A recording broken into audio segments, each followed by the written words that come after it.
Oke, jadi kita lanjut ke buku besar Stafel. Jadi buku besar Stafel ini diambil dari jurnal umum, dan yang kita pakai saat ini hanya kas saja. Dan keterangan-keterangan di sini itu adalah transaksi-transaksi yang berhubungan dengan kas.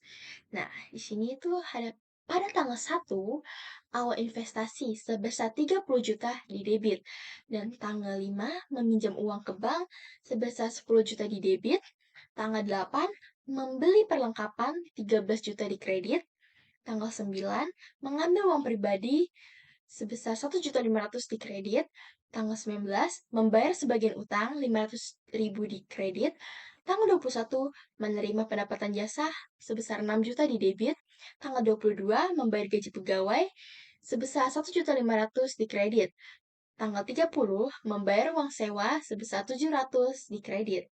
Jadi di sini untuk saldonya, karena debit lebih besar dari kredit, jadi kita taruh debit. Kita taruhnya di debit. Jadi kita taruh saja uang investasi di debit dan lanjut kita jumlahin. 30 juta ini dijumlahin dengan 10 juta. Jadi totalnya 40 juta. Lalu karena di sini ada kredit, kita kurangin.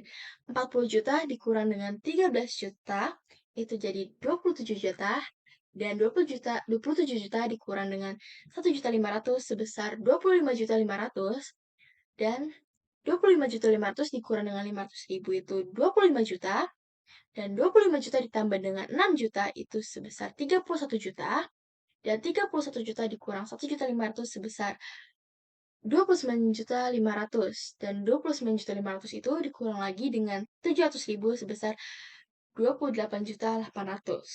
Oke, lanjut. Untuk neraca ledger atau worksheet-nya. Jadi yang pertama itu ada kas. Kas di neraca saldo sebesar 27.800.000 di debit, dan di jurnal penyesuaian tidak ada. Di neraca saldo disesuaikan sebesar 27.800.000 di debit.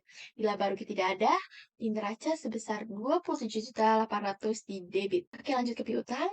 Jadi di neraca saldo sebesar 1 juta di debit, di jurnal penyesuaian tidak ada, di neraca saldo disesuaikan 1 juta di debit, di laba rugi tidak ada, di neraca sebesar 1 juta di debit. Lanjut ke perlengkapan, di neraca saldo sebesar 14.200.000 di debit, di jurnal penyesuaian tidak ada, di neraca saldo disesuaikan sebesar 14.200.000 di debit, laba rugi tidak ada, di neraca sebesar 14.200.000 di debit.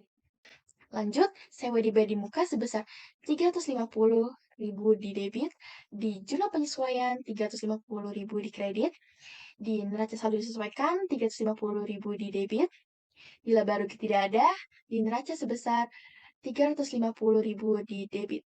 Lanjut, utang usaha, di neraca saldo sebesar 1.500.000 di kredit, di jurnal penyesuaian tidak ada, di neraca saldo disesuaikan 1.500.000 di kredit, dan di neraca sebesar 1.500.000 di kredit. Lanjut, utang bank sebesar 10 juta di kredit, di jurnal penyesuaian tidak ada, di neraca saldo disesuaikan 10 juta di kredit, di laba rugi tidak ada, di neraca 10 juta di kredit.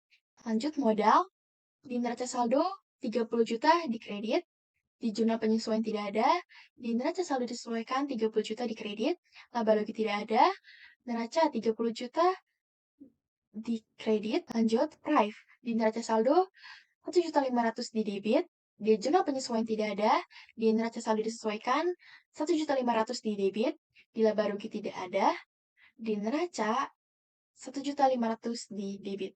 Lanjut, pendapatan jasa, di neraca saldo 6 juta di kredit, di jurnal penyesuaian tidak ada, di NSD sebesar 6 juta di kredit, dan laba rugi 6 juta di kredit, di neraca tidak ada. Lanjut, beban perlengkapan 800.000 di debit, di jurnal penyesuaian tidak ada, di neraca saldo disesuaikan 800.000 di debit, laba rugi 800.000 di debit, neraca tidak ada. Lanjut, beban gaji. Di neraca saldo 1.500.000 di debit, di jurnal penyesuaian tidak ada, di neraca saldo disesuaikan 1.500.000 di debit, di laba rugi 1.500.000 di debit, di neraca tidak ada. Lanjut, beban sewa.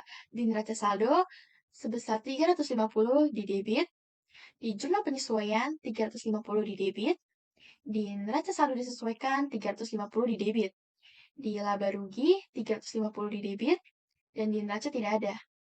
Jadi kita jumlahin semua debit kreditnya. Dan di neraca saldo, jumlah penyesuaian, NSD, laba rugi, dan neraca. Kenapa 3.350.000 ini ada di debit? Karena kredit lebih besar daripada debit. Begitu juga dengan sebaliknya untuk di neraca, karena debitnya lebih besar, jadinya ada di kredit. Jadi ini adalah arus kas atau cash flow. Jadi arus kas ini diambil dari buku besar Staffel. Dan arus kas ini dibagi menjadi 3 jenis, yaitu arus kas dari aktivitas operasional, aktivitas investasi, aktivitas pendanaan. Jadi yang pertama ada arus kas dari aktivitas operasional, yaitu ada penerimaan. Jadi kita taruh penerimaan pendapatan sebesar 6 juta dan jumlah penerimaan kasnya sebesar 6 juta. Lalu untuk pengeluarannya itu seperti kayak beban-beban. Jadi sini ada pembayaran perlengkapan, pembayaran gaji pegawai, pembayaran sewa, dan pembayaran utang. Pembayaran perlengkapan itu ada 13 juta, dan pembayaran gaji pegawai itu ada 1.500.000, pembayaran sewa sebesar 700.000, pembayaran utang 500.000. Jadi kita jumlahin hasil pengeluarannya totalnya sebesar 15.700.000. Oke, jadi kita jumlahin jumlah penerimaan kas dengan jumlah pengeluaran kas. Jadi arus kas keluar bersih dari aktivitas operasional itu sebesar 9.700.000. Lanjut ke arus kas aktivitas investasi. Karena tidak ada, jadi kita lanjut ke pendanaan. Oke, pendanaan itu ada modal dan pinjaman ke bank atau utang bank. Jadi di modal itu sebesar 30 juta dan pinjaman ke bank atau utang bank sebesar 10 juta. Jadi kita jumlahin juga, jadi totalnya 40 juta. Dan untuk pengeluarannya itu ada Prive. Prive itu 1.500.000. Nah, jadi jumlah arus kas masuk kegiatan pendanaan dan jumlah arus kas keluar kegiatan pendanaan itu dijumlah. Menjadi arus bersih kegiatan pendanaan itu totalnya menjadi 38.500.000. Oke, jadi arus kas bersih operasional dijumlah dengan arus bersih kegiatan pendanaan yang total kasnya itu sebesar 28.800.000 sesuai dengan kas pada awal periode yang diambil dari buku besar Staffel. Jadi kita jumlah, jadi kas akhir periode itu sejumlah 50.600.000. Jadi segitu dulu penjelasan dari saya. Terima kasih.